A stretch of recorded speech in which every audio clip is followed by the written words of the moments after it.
Hello, welcome to today's episode. I am Lucy Baldwin, and I have with me Brittany Pastuhov. Am I pronouncing that properly? Pastuhov, yes. Perfect. I did amazing. And we're doing something a little different today because we're recording this episode and we're going to put it on both of our podcasts. So this is a double podcast episode. And so, yeah, for my listeners, you will be introduced to Brittany. And for Brittany's listeners, I will be introduced to you. And so we're going to start off by each sharing a little bit about our story and what we do. And I'm excited to hear about Brittany's story and who she is and what she does. So tell me.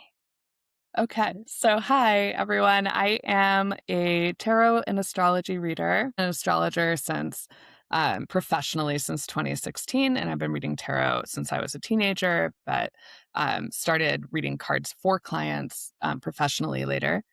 And I also a coach. I'm an astro empowerment coach. So while I love to read charts and cards for clients, I also really love to go deep into the natal chart and coach people who want to take their career to the next level, who have a vocation of the heart or spirit that they're following, whether or not their day job fits that. Often they're in the midst of a transition in career to get to something more authentic. Someone who is like, maybe they went to law school or they're in banking because it was a safe choice, but now they're feeling the pull toward entrepreneurship or something that's like more touchy feely or like teaching or psychology that doesn't necessarily make as much money, but feels more fulfilling. Like that's where I love to work is like in that transition space. And we work with the chart. One, doing planetary magic to enhance something like a resume, job search, but also looking deep within oneself to what is authentic and what is the vision now, and using the chart as kind of a guide or compass toward that vision of vocation. So that's where like the sweet spot is for me between astrology and coaching, where I really love to work with vocational astrology. That. I love that because it's like the full package, right? You're like giving the Mm. astrology reading and then you're like, "And here's what we can do with it." Right, here's how we can actually work with it and not just like receive information, and look up a horoscope. Yeah. Exactly, exactly. Mhm. Yeah, I love that. Yeah, so I am a what am I? I mean, I'm a magician. I teach magic. Yeah, okay. And Love shadow it. work, shadow alchemy.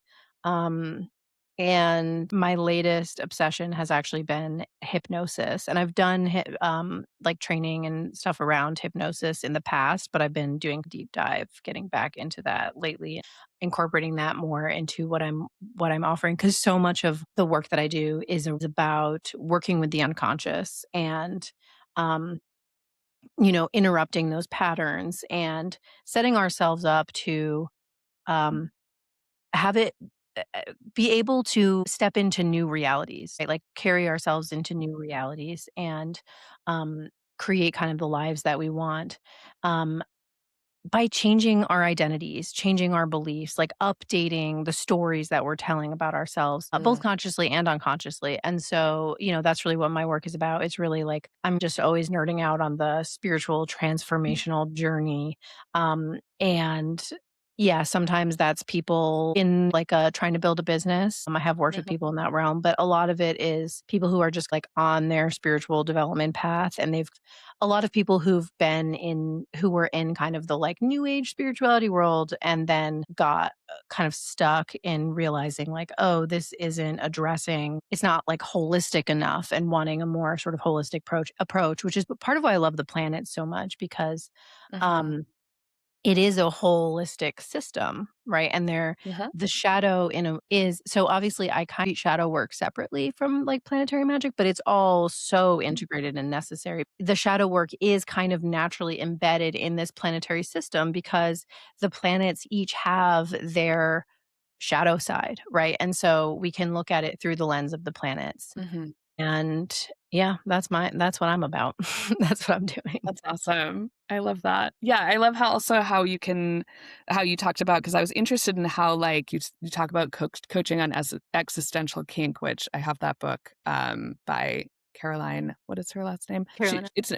Carolyn Elliott. She's amazing, and I love that approach to shadow work. Like, what is the central question, as far as I understand it, and you're more of an expert, is like, what is serving me about this? If I have like a lack of money or like I'm always feeling broke, like what is benefiting me from that brokenness that I'm actually getting a little high from, that I'm getting a little pleasure out of? And what am I afraid of?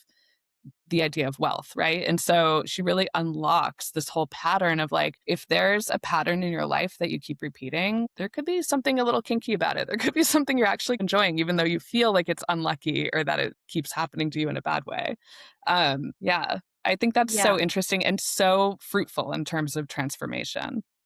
Yeah, and when you dive into the world of EK, which I have Hmm. spent the last maybe like 7 years or so in, um, they what you'll find is that sometimes that thing that you're getting is Hmm. completely unconscious. It's a completely Totally. unconscious kink. So there won't necessarily be like a rational explanation for it. It's like Right. you're comfortable in this kind of discomfort, or you Hmm. have yeah, there's some sort of part of your unconscious self that is, yeah, that is kinky and that is getting off on it. And so it's about, yeah, and the practice of EK is about like just allowing yourself to experience that, allowing yourself to sort of embody the part that is getting off on it and feel the turn on so that you can release it and let the pattern go.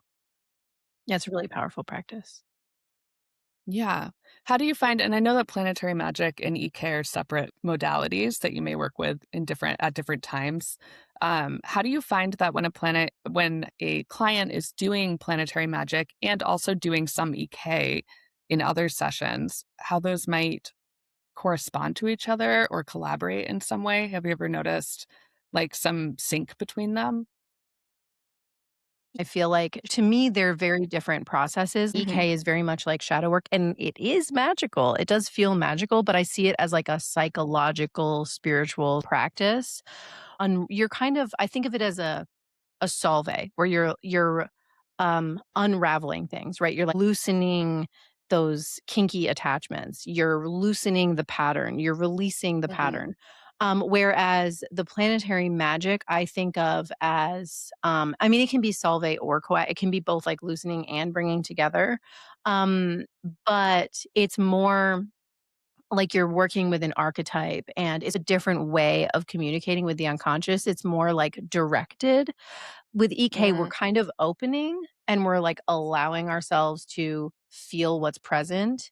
And with the magic, I feel like it's more, it doesn't necessarily have to be goal oriented, but there is kind of this like directed arrow. We're using Hmm. we're pointing towards something and we kind of have an Hmm. intention. Sure. And yeah, EK is really about like kind of opening, surrendering, releasing judgment, releasing attachment, releasing shame so that you can feel. Yeah. Yeah, absolutely. Yeah, magic usually is, there's some kind of intention or goal for it in order for it to work. And it's best, I think, when there's some strategy behind it too, that we're not just randomly kind of doing a spell here and there for love, but that we like really know what we're looking for and there's action in the real world too. Um, but I also find that when I do planetary magic, that there are insights that come up or people that I meet, or like I get directed into a certain flow where now I understand, oh, this is what I need to be doing. Um, for example, I've been working a lot with Mars, and it's my Mars perfection year. I just like posted a reel about how it's going because I'm like tripled my iron supplements and started lifting weights, like very like classic Mars things. But like in trying to work with Mars, which hasn't always been like the easiest planet for me, I find that I am kind of getting directed to these insights about what I need right now and what's going to work best for me or the best way to approach something. Yes. And that can feed into like what's subconsciously making me, not want to work out or like, whatever it is. Um, yeah. So that's how I find they feed into each other is that like it's not that I intended to create a link, but that like the planet will start to open things up for me to explore. Yeah, yeah, yeah, like showing you where you need to shine the microscope. I mean, it's all Hmm. connected because it's all working with our psyche. And I'm actually curious because I spent a lot of time on this podcast talking about like what magic is and kind of how what I Hmm. think magic is. And I'd be really curious to hear how you define or understand magic, like what it is to you. I use the term witch to describe myself. So I say that I'm a witch and that my work is for the ambitious witches and who, want to direct and create change and really have a more extraordinary life. So I think that magic is the act of will on our environment and life. It's an act of will on wherever we are projecting it, and then we all have magic within us. It is this kind of force of will that we have. That's how I think of it.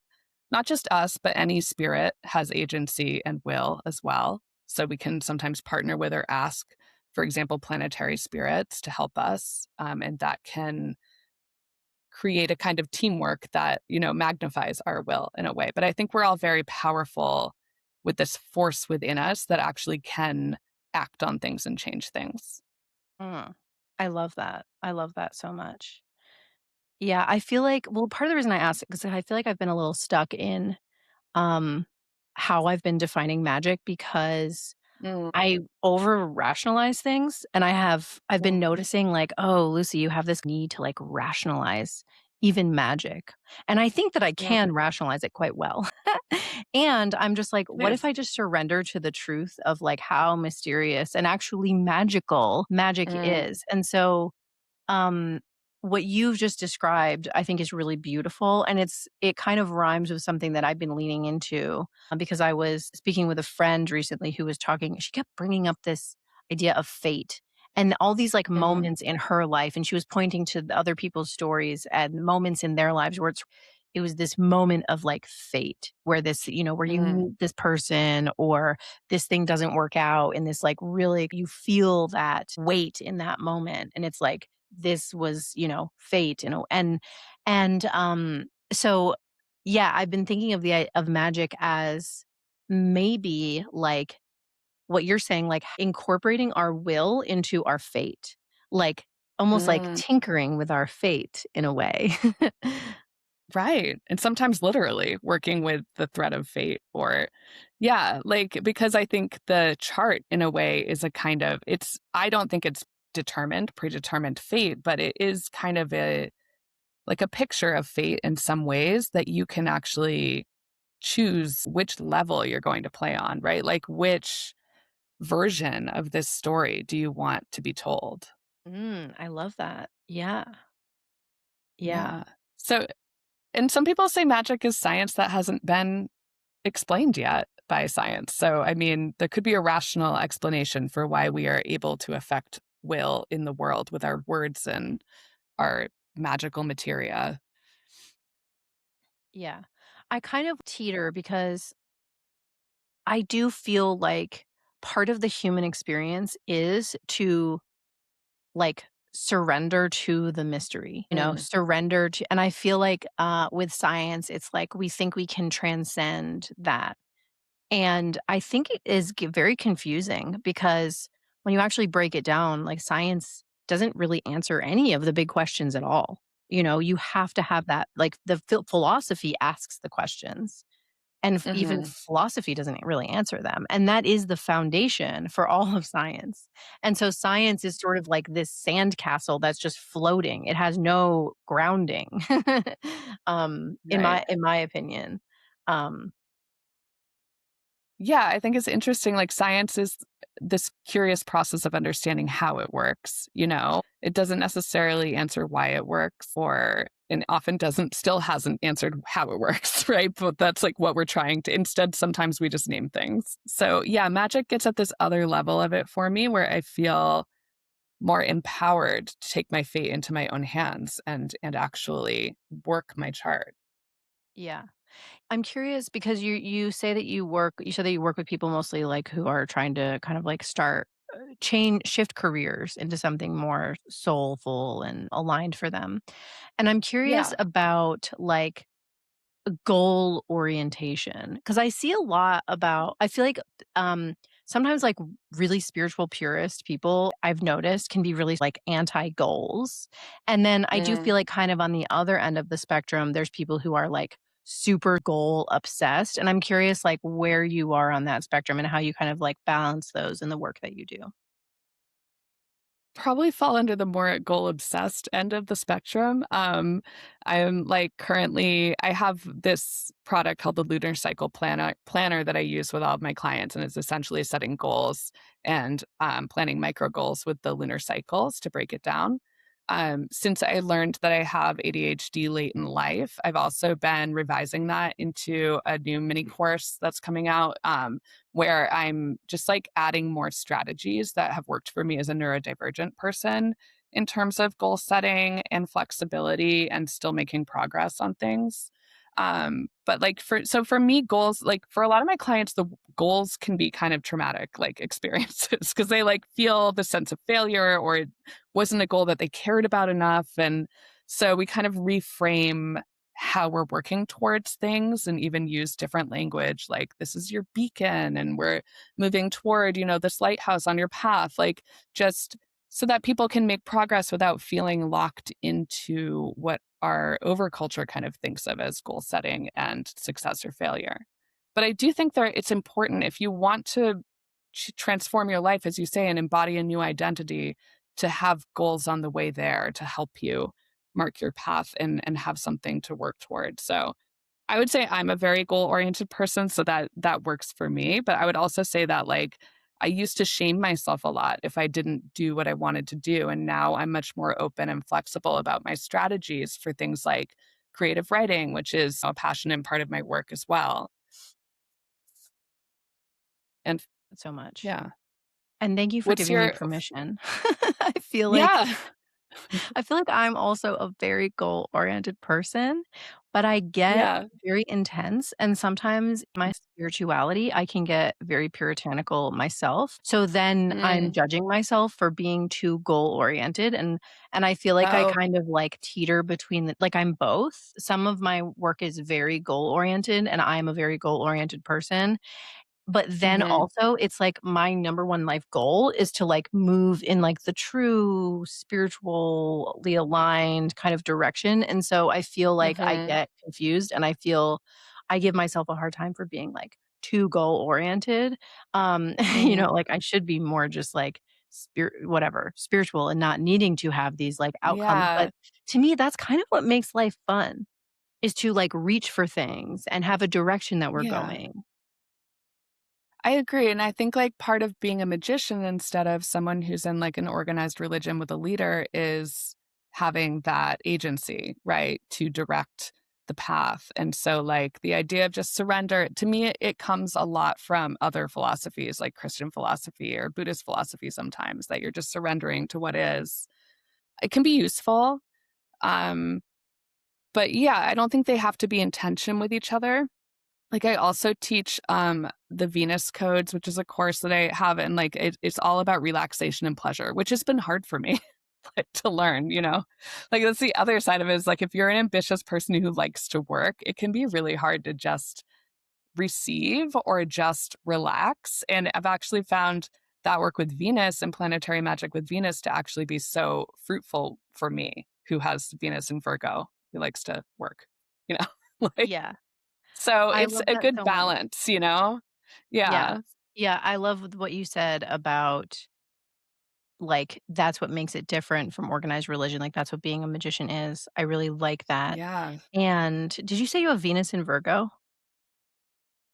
I also have Venus in Virgo, and I'm also a very, Oh. like, ambitious, like to work and do things, and I tend to Mhm. be a very, like, martial person, and it is hard. I've been doing a lot of work around just, like, trying to relax and working with Venus. I've been working with Venus a lot and about, like, relaxing and I love receiving, and it. for me, the first layer was really Saturn, like, working with Saturn Mm. to, allow myself to have, like, more fluid structures. Like, I need Mhm. structure, I really, really need it, and I need it to be fluid. I need Mhm.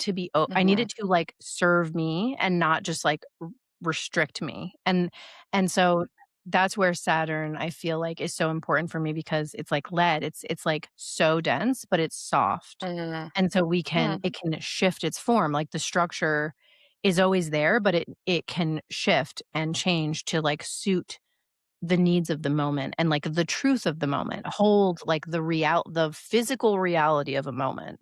Um, Mhm. Yeah. Yeah, I love that, like, working with Saturn in a more kind of flexible way, and also because, yeah, the structure is there to serve you, you're not there to serve the structure, and also think of Saturn as things that are lasting or things that take a long time, which can be hard for me as a goal-oriented person to be like, "This is gonna take a long time." Like, no, I want the gratification immediately, like all humans. Um, but that idea of, like, a structure that's going to serve you long term, it can't be too rigid because life happens.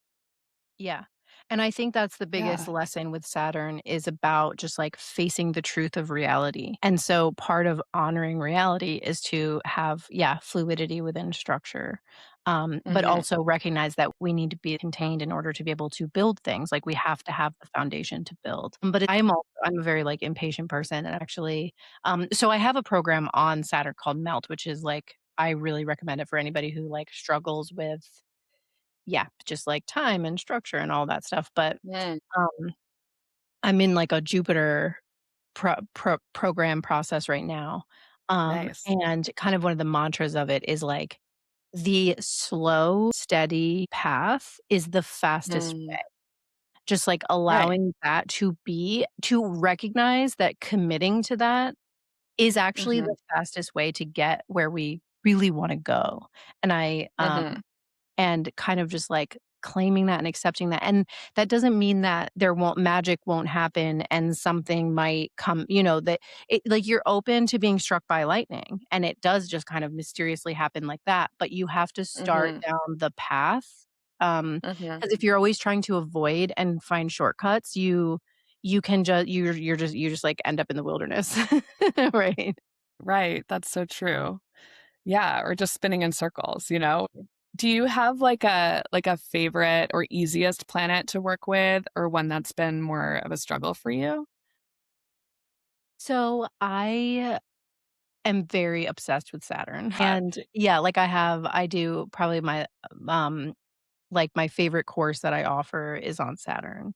And it's called mm, Melt. It's about like literally melting into like 4D reality with Saturn, ooh, okay. um but I am a very Mars person um Mm.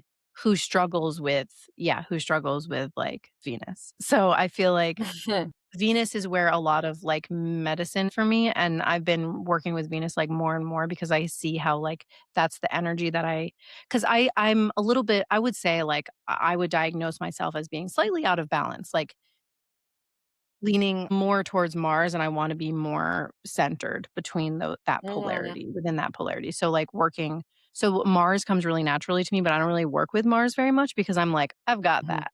You already And what Mars. Yeah. yeah, so I'm always calling in or what I'm haven't been calling in enough and I'm doing a lot more with now is Venus.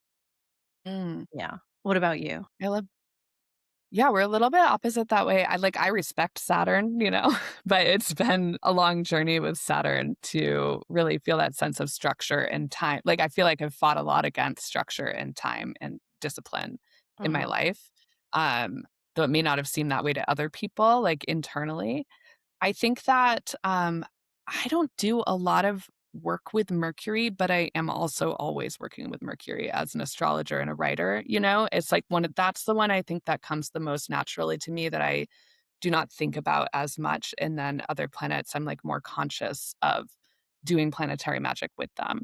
I actually bought some, it wasn't just Mercury materia, it was its own thing from Sphere and Sundry, but it was, like, heavily featuring Mercury, and it made me, like, too ADHD. I was like, "I have too many ideas." I'm, like, writing everything down, this is too much, like, I need something to sedate me, you know?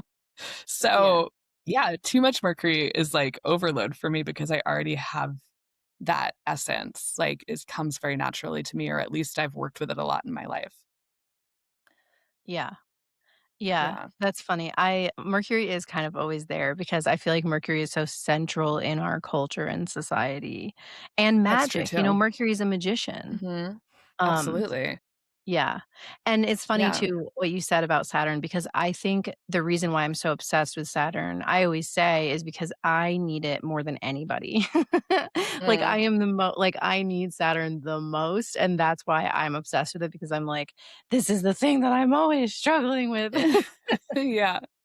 Where is your Saturn in your chart?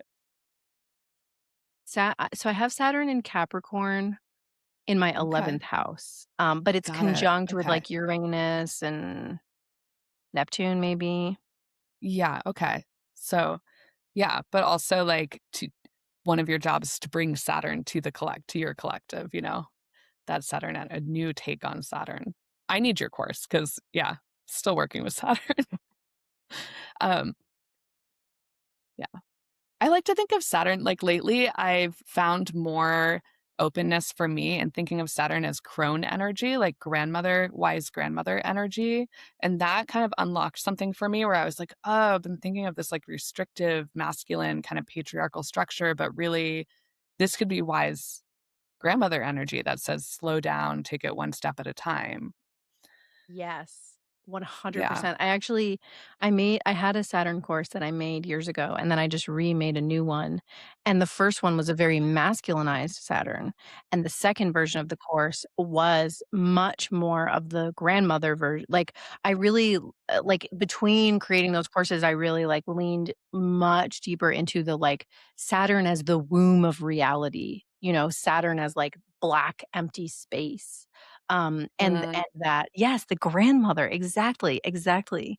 Um, yeah, I do, I really love Saturn, and that is really helpful for people, I think, especially where we are right now, sort of culturally, it's like, um, because there is a toughness, that is what 4D that is what like, it's dense. Reality like, the Mhm. human experience, to me, Saturn is like it's like the human experience is dense. It's hard. There's so much that comes along with, like, being embodied. And so the answer is to me, it's like we have to face death. And if we until we kind of we have to kinda confront it, because it's part of what makes us human is, like, our short lifespan is kind of a central defining characteristic of a human. We would not be what we are if we lived, for hundreds of years. It would be such a different thing. Mm. Like, it's That's in so everything. profound. Right. Yeah. Yeah, and I just had this realization that, like, I avoid thinking about mortality with my belief in reincarnation because 'cause I'm just like, "I'll just do I'll just do it in the next lifetime. I'm coming back," which is, in some ways avoidance. Yeah. But it's That's interesting because yeah. that's interesting, though, because there is also a flip side because I also believe in reincarnation, and there is a flip side, which I have confronted done a lot of work around in myself, which is actually the fear of eternity, Mm. which to me is actually more terrifying than That death. is more terrifying because it never ends. Like, are you kidding? Yeah. Yeah. So it's a lot. I The love that. I Saturn love themes are a lot. it's intense and deep. I love hearing you talk about it. Yeah. Um, so I'm kind of curious. I always like to ask people how they got into magic or when they first knew that they were magical. Yeah, so I did ayahuasca medicine work for, like, Mm, 8 plus years, very sort of regularly and consistently, mm, and, took it very, like, intensely, mhm. and, it was kind of like the defining, like, theme of my 20s, let's say, and Okay. so I, there's a lot that comes with that, but you really feel the truth of the mysterious nature of reality and, like, the power of the human consciousness, and Mm, that things are so much more than we can comprehend, and so you're just constantly faced with the reality of, um yeah, magic and mystery. But I remember one of my friends from within that community one day was just like she was just like, magic is real. And I was like, yeah, yeah, of course. Like, of course it is. But the way that she said it, it just kind of like struck me. And I was just like, holy shit, yeah, it is.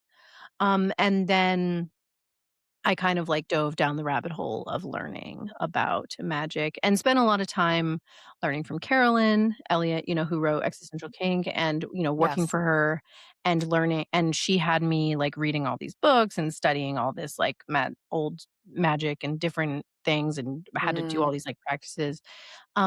And but through that really have always I wanted to, like, s really built my own relationship, especially with the planetary archetypes, and felt like, I wanted people to, like, know that they could have their own relationship with these archetypes. And, yeah, that's kinda how I got into it. What about you? I love that story. That's a very intense initiation to come through ayahuasca. Like, you know, that's I haven't talked to anyone else who was initiated in that way into magic, but Um, really cool. Very cool. For me, it was Wicca in the 90s. Like I was like 15 and I was like, didn't wanna conform to my Christian church, which was problem for my mother, who was, like, raised Southern Baptist, and I wasn't, but I think there was, like, a holdover where she was like, "What do you mean? Of course you're gonna be in the church. You're gonna you just do it. You just go through the confirmation class and say yes." Like, it's not something you're supposed to think about that much.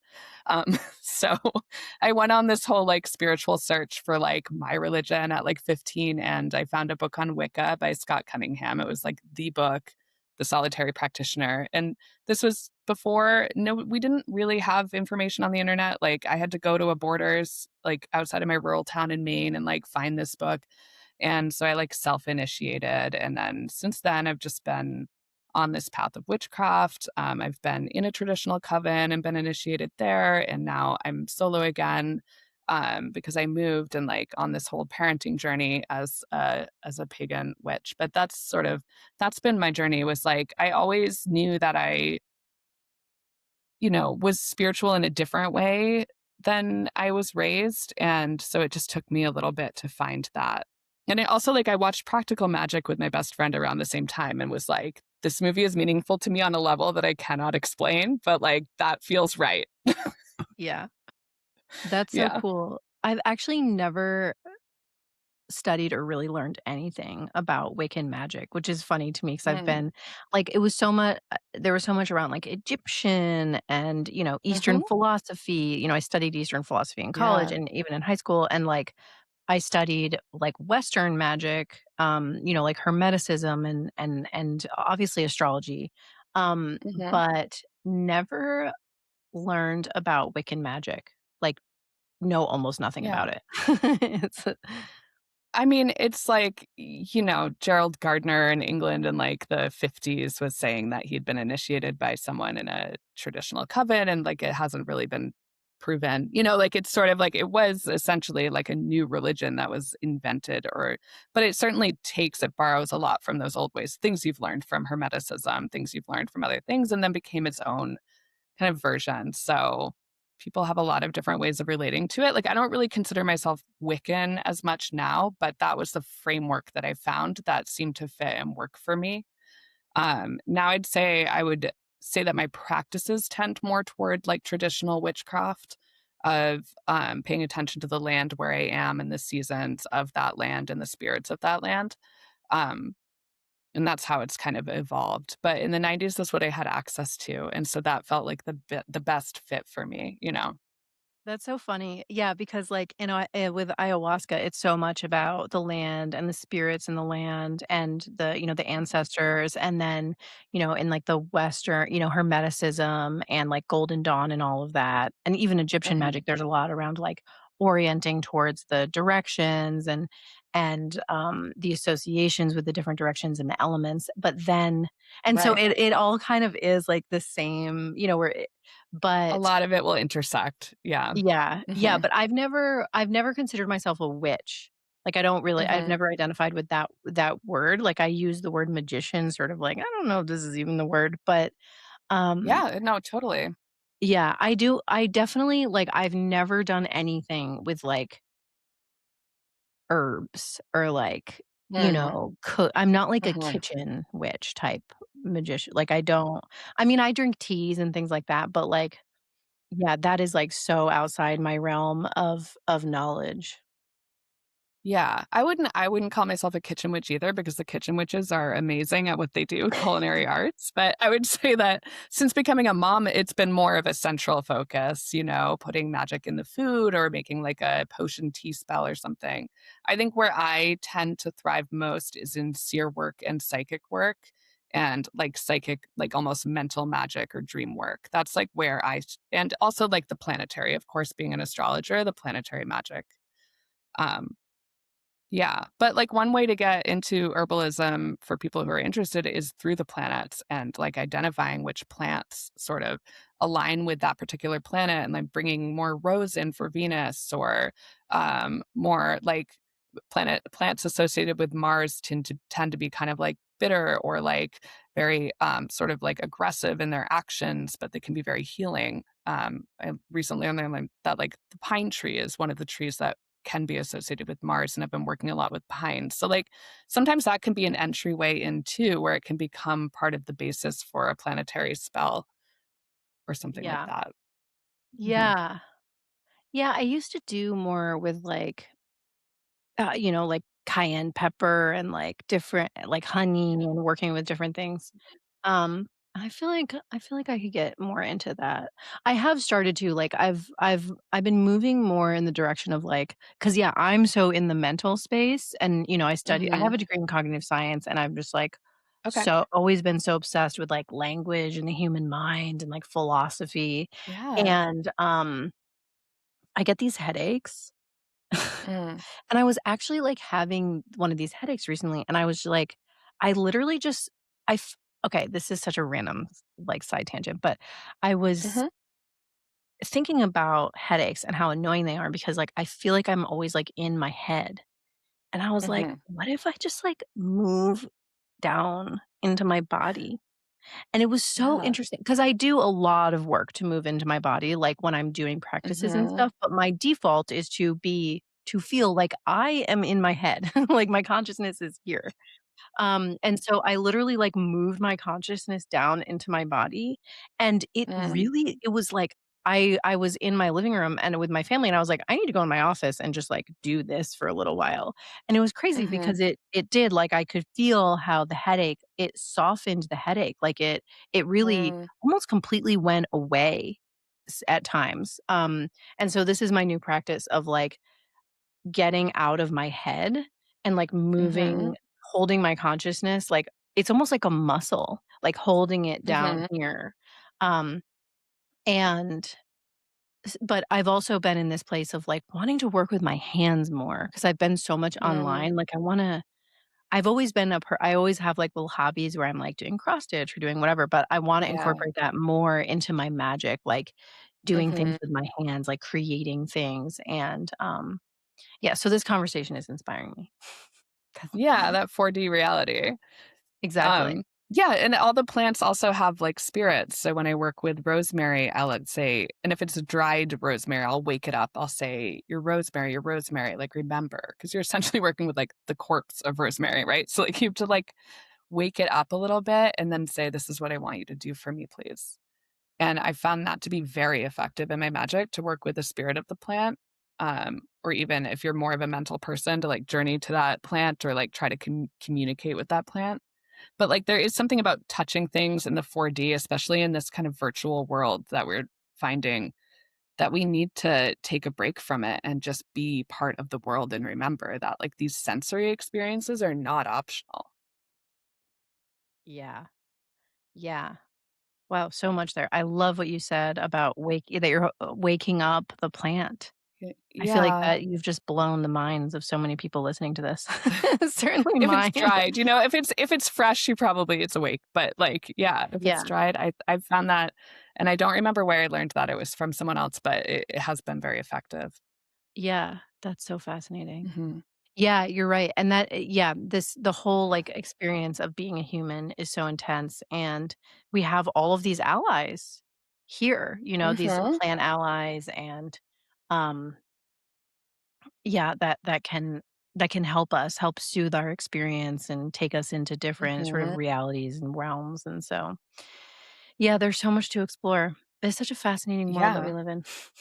But even, like, you without allies, just moving your consciousness down, like, that sounds like magic. To someone who suffers from migraines, for you to be like, "I just decided to not have a headache by moving my consciousness down lower into my body," is, like, that's mind-blowing too.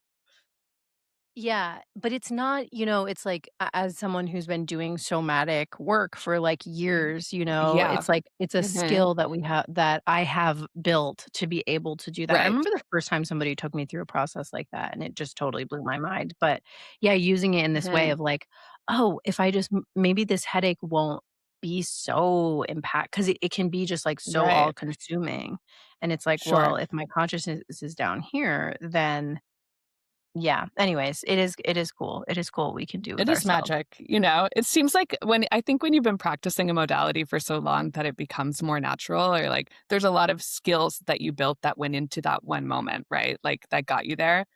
But then to someone who doesn't know about it, it's just like, "What do you mean you just, thought away your headache?" Like, that's magical. Yeah. Yeah, that is Yeah. true.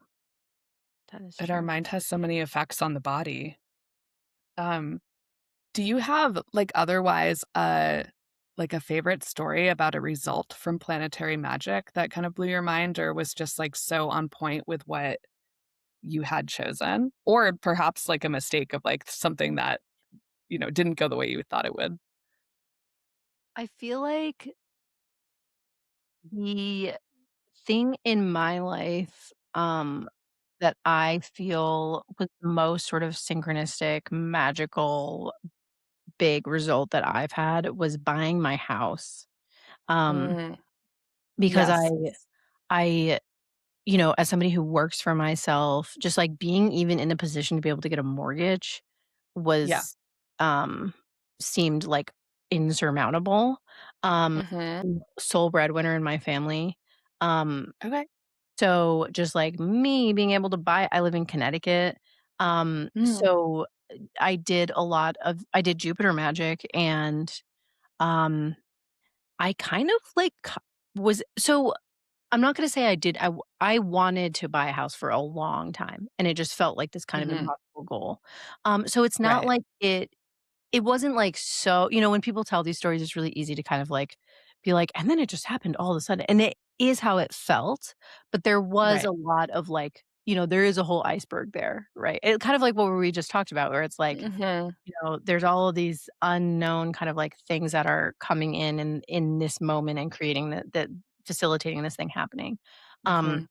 but it did feel so magical because it was sort of like there was there was, like, suddenly an intense need, an intense desire, and everything just kind of came together in a way that I would have thought, like, that's not possible, like, rationally, and there was Mhm. also a clear directive, like, I was actually, um, like, it was so, I had been renting a house, and it fell Mhm. through in a sort of dramatic way, and I ended up having to move into my mom's house, and I was living in it was embarrassing, but it happened. I was living in Yeah. my mom's house with a bunch of kids and my husband, and she had, like, a pretty Mhm. good setup for us, like, we had a few bedrooms and Sure. stuff, but, it was just not it's just hard when you have, kids and toddlers to be living and my mom, like, worked from home, and it was just, like, very challenging, and I remember being on the phone with my dad, and he was like, "You have to get out of there."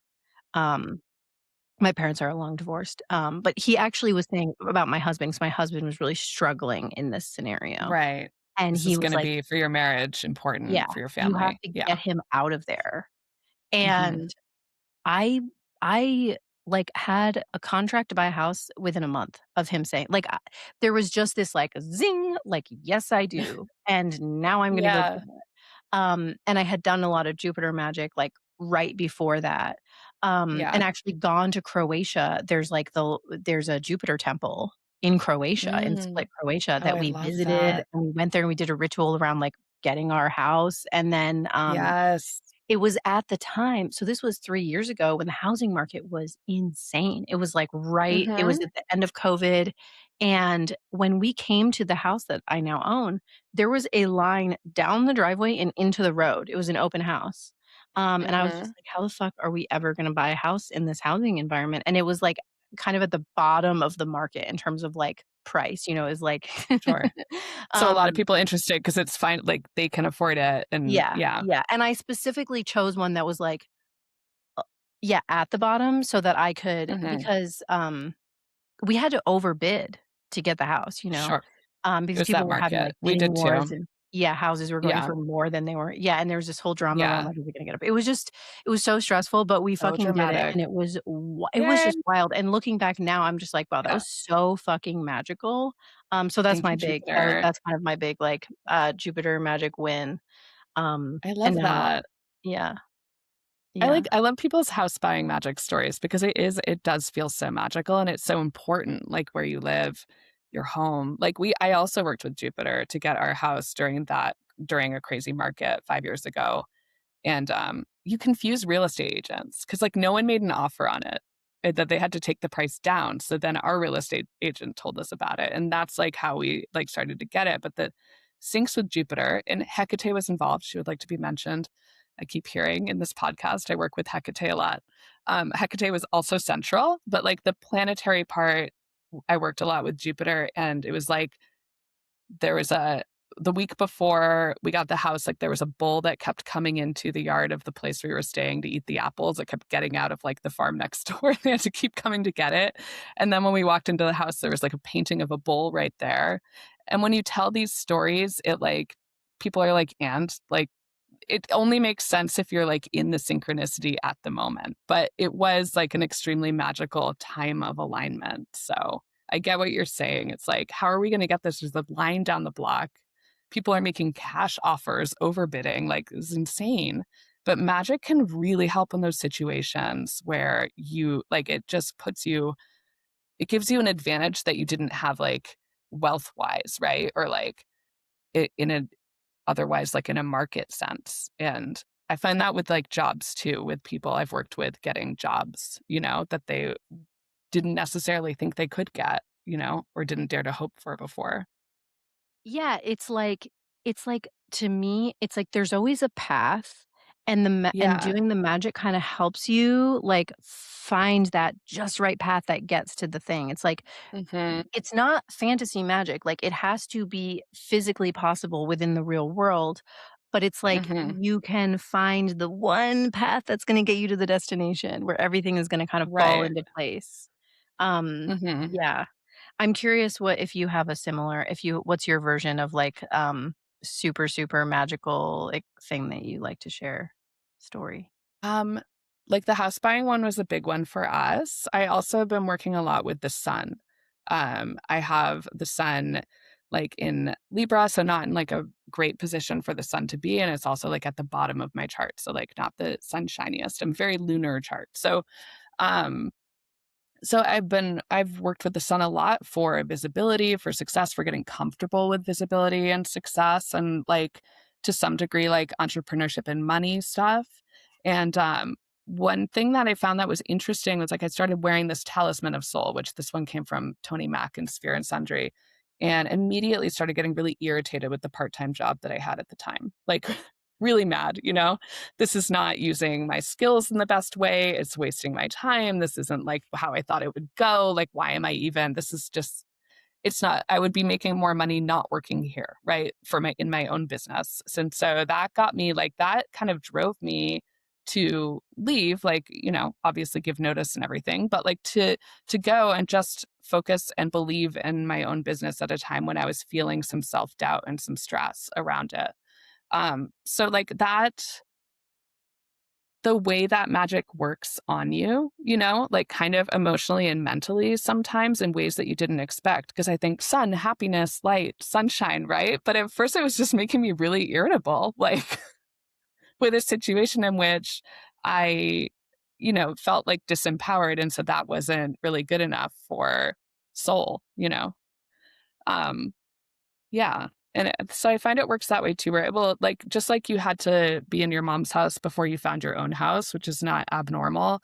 S Often doing magic, like in my experience and other people's experiences I've worked with, will kinda kick you out of a situation that was, like, good enough, but not that great. Yeah. Yeah, we totally got Yeah. kicked out of this house we were renting, which we loved that house too, and then Yeah. I thought there's no better house for us than this house, and then, being so humbled, like, living with my mom, like, in my 30s with all my kids, Mhm. and then, um finding this house, which at first glance, I was like, "What the hell? Like, is this seriously?" And then now it's like, this house is perfect. It is so perfect. I love everything about it. Yeah, it's just Good. wild. Yeah. And it Yeah. is home is so important. My Jupiter is also in Cancer in my 4th house. Okay, So, so really important. Mhm. yeah, it makes sense that the Yeah. Jupiter synchronicity would really, like, call in the home. Yes, absolutely. That makes a lot of sense. Yeah, I think that, like, and sometimes the universe knows what's like, it's like Jupiter could see more than you could see of the lay of the land at that time, right? And so, like, sometimes there is a surrender and trust that comes with, like, I'm gonna get something even better than what I asked for, or they're gonna find a way to get me what I asked for, and I don't really know what it is yet, but it is going to be perfect for me, you know? Yeah. Yeah, and it's like and with, like, the job that you had, Yeah. it's like, maybe it's really great on paper, but then it's not what's true for you, and so it's calling Right. you to, like, step into what is true for you in a more profound Mhm. way. Yeah, too safe. I find that I tend to sort of like metaphorically or literally get kind of kicked out of jobs that are too safe for me until I just have to do entrepreneurship, which at this point I'm like, it's just gonna be entrepreneurship. Like that's it. I'm done, trying to take a safe part-time job to make some cash on the side or whatever. But that's like my story. I'm curious like how entrepreneurship may have like evoked things spiritually for you? I know that it's spiritual entrepreneurship, but how have you grown as a person just by running your own business? I mean, it's like a constant thing because it is very confronting. Um, I have never had a, like, real job. Um, Yeah. I mean, I worked for Carolyn for a long I worked within her business as a contractor for years and kind of sold my programs through her business for a long time. I worked as, like, an employee for her for 6 months, and then the universe ended that, um, and was just like, "Nope." Yeah.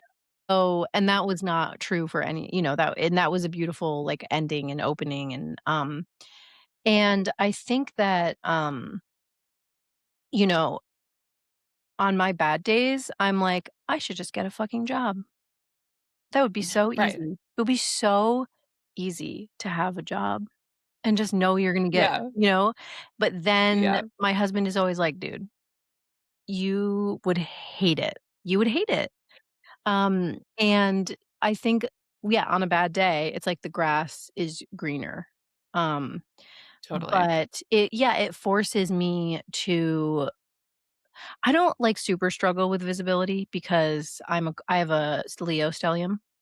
Um, and so visibility hasn't been my is not but and I know it is for so many people that I work with, it's like that's really a big Mhm. one. For me, it's more just like, I have to I am just a little diva sometimes about, like, I need it to feel, like, true and in my creative flow, and Yes. I have to be inspired, or I'm just not gonna fucking do it. Right. Which sometimes when you have to do some things for your business that are just need to get done, it can be a real struggle to be your own boss and like make yourself do it. Yeah. Yeah, and Mhm. also it's like I always have to innovate, and if I'm not feeling it, I'm not gonna launch it, and then there's this tension between, like, well, I need to start thinking about making money soon, and Mhm. also, Yeah. like, yeah, but I'm not doing that, and so it's always a trust fall of like, "Okay, well, I'm gonna do something different here, and it might not work, and then I might be in big trouble financially, but we're just this is what has to happen." And I always kind of push things to the last minute, I like Mhm. that. I've been kind of in that I've been a little stuck in this game with that I'm currently, like, trying to shed some beliefs around and doing some fun, like, hypnosis on myself around, but, yeah, yeah, it really for it's like, my big, like, spiritual work is always in trusting and surrendering, and I feel like as somebody who, like, literally teaches fucking magic and is teaching this all the time, it's like I am I hold myself to the fire. So I'm like, we are gonna walk the fucking walk or we're not doing Mhm. it. And so I feel like I have this weird game of like forcing myself to be in that by like making risky decisions and like to Mhm. so that I have to constantly be like surrendering and like trusting Mhm. the universe and trusting the planets and trusting that everything is gonna work out. And it always fucking does. It It always always when does. you actually do it, like, you're all the way surrendered into it, it always does, yeah. Yeah, I feel that because it can be very confronting, and I think, like, for me, it's been, like, to some degree, like, hiding or hiding through perfectionism, right? Like, getting a project almost to the finish line and then being like, "Oh, no, I need to completely redo it." Or like, "Oh, no, this needs to be like this can't be seen yet." And just being able to let go of it, letting things be imperfect has been, like, a part of being an entrepreneur and putting things out there for people to see and buy. But, like, yeah, yeah, having a job sounds so easy. It would not I can't do it, and my husband also is like, "I recognize that it will just is not gonna be a thing that you can do." Um, Yeah. but it also yeah, that journey of entrepreneurship is it's a journey that forces you to confront all the different parts of yourself and also to realize your own power because you make something, you put out in the world, you made your own money, you know, to have never like been officially sort of employed in a normal capacity is pretty awesome. Yeah. It's really interesting though because, it's very direct. It's like, Yeah. um, I'm the people that buy from me, like, those Mhm. people support me, and it's like, Right. and so there's this very interesting, like, relationship of, Mhm. um providing value and, contributing in major ways to their lives and, like, loving them and caring about them and Mhm. then, yeah, also just, like, being paid by people Mhm. directly. I feel like it's very Right. when you just, like, have a company paying you, um, Mhm. you kind of lose touch with, like, that interpersonal dynamic of money Mm. exchange, and so it's very, like, direct. It's like there are people who buy things from me that literally puts food on my table, Yes. and there's no intermediary there. Mhm.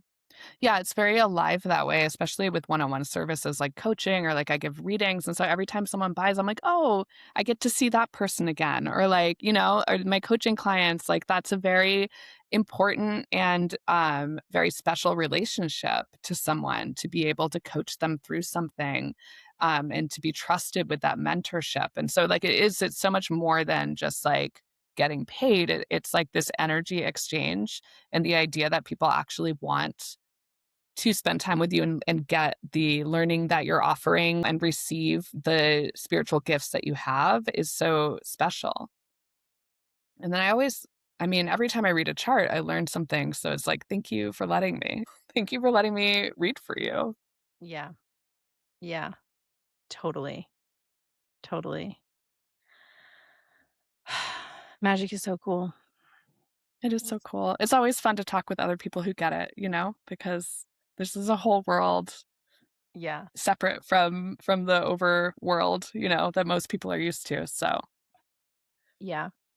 Yeah, and yeah. it's really cool that we get to I don't know, like, we live in a world that allows us to do this work, or, like, I'm just like Yes. a crazy lady on the internet, like, hawking my Yeah. wares, and, Uh-huh. isn't that so beautiful that we can do that?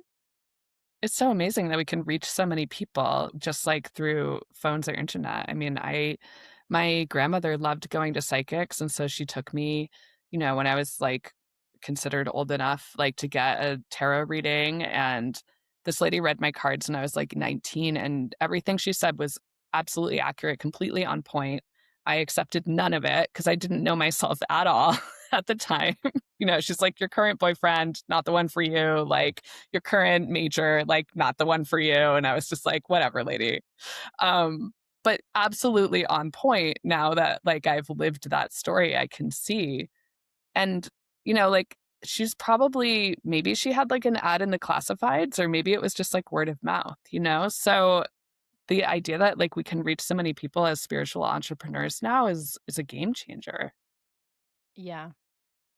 Yeah. I'm so curious about this, 'cause it seems like you really remember what this woman said to you.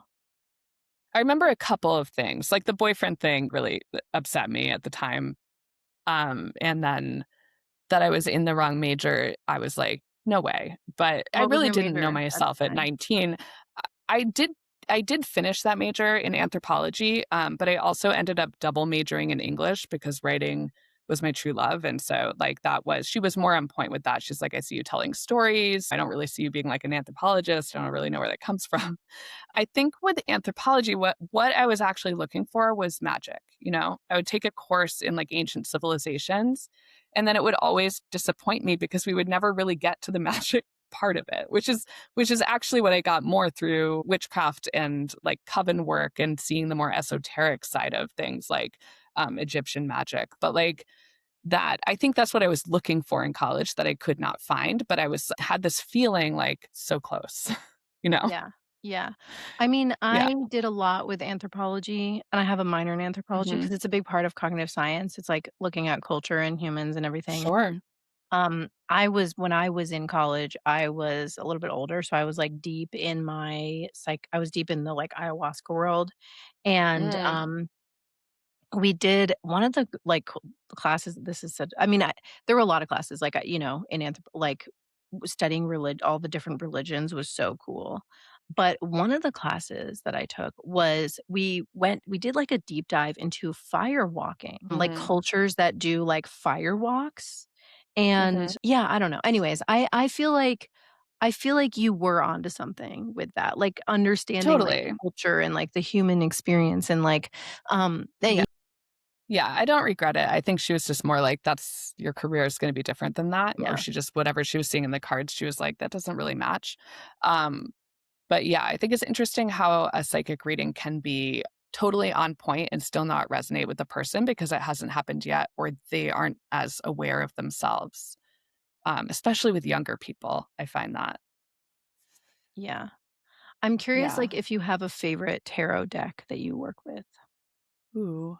Um, it's hard to pick favorites, but I I think the Morgan Greer is the kind of, like, Rider-Waite centered deck that I keep going back to as, like, a basis for me, even though I have lots of other decks that are different and use different imagery. The Morgan Greer has, like, this '70s, like, aesthetic.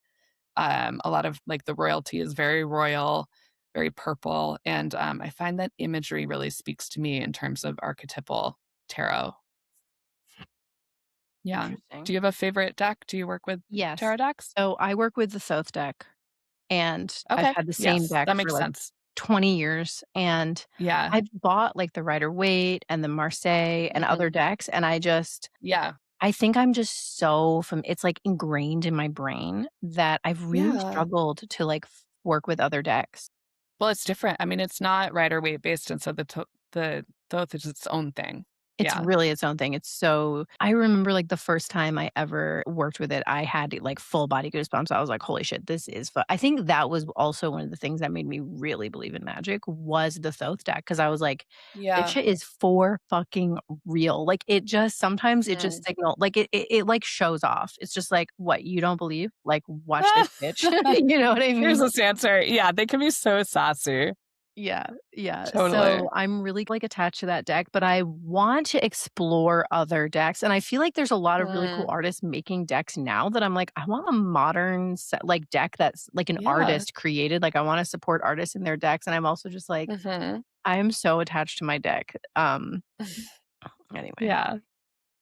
Yeah, I found that different decks have, like, different purposes for me. Like, there are decks that I just work with for, like, one deity or, like, one purpose, and then decks Oh, that want interesting. to work with clients, but decks that do not wanna work with clients. Yeah, and I've had decks be like, "You know what? you're asking too much and you're making me tired, like, fuck off, like, just put me aside for a while. So yeah, having different decks can be useful for different purposes or just like to get kind of a different perspective. I've one that like I really Yeah. like Erin Morgenstern's deck that's based on the Night Circus. I use a lot for creativity and asking questions about creative projects. Mhm. Interesting. Yeah, yeah, yeah, Yeah. yeah. No, you're inspiring me to, like, branch out more. Yeah. I think the So ones I I've find tried were yeah. maybe too, like, iconic. There's almost, like, Mm. pressure around it. It's like and also, Yeah. I know the thoughts like, I actually cut out all of my cards, like, 10 years ago. I Mhm. cut out the borders, so Yeah. it doesn't say on the card what it is, but, like, I know all the cards, Mhm. and when I read the other Right. decks, I don't know what the cards are, and so I'm like, "Do I have to, like, look this up?" So there's And a slower process it's of very learning the humbling. imagery. Yeah. Yeah. Yeah, sure.